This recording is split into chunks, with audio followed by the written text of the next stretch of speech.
cancer, that is malignancies post-transplant.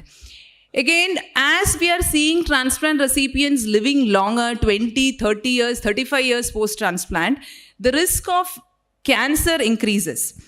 So as per statistics, anywhere between 20 to 30% is the risk of developing a cancer after 20 years of transplant. So what should you do? First, be aware of the common cancers. This is similar to what a general public is at risk, but again, being a transplant recipient, risk is higher. So ensure you undergo regular cancer screening as advised. For example, for dermatological cancers, that is skin cancer, you should undergo regular self-examination or a physician or a specialist examination every 1 to 2 years.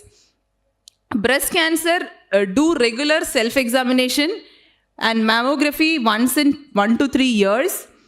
Colorectal cancer, again, the screening is just like how it is advised for general population. You should get a fecal occult blood testing either annually or once in 2 years. Sigmoidoscopy and colonoscopy, if there is a higher risk in terms of family history or otherwise.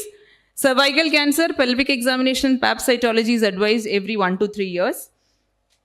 Lung cancer, of course, regular screening is not advised, but it is important to discuss this with your doctor, especially if you have a family history or you are a kidney recipient beyond 10, 15, 20 years. This is something which you have, it's always advisable you discuss upright with your doctor.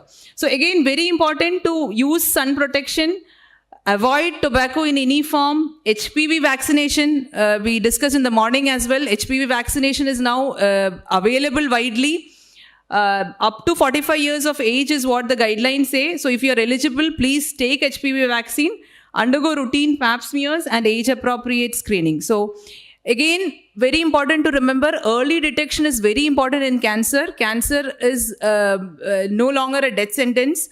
It has become a chronically manageable condition. So cancer, detecting it early is important. So screening periodically becomes crucial.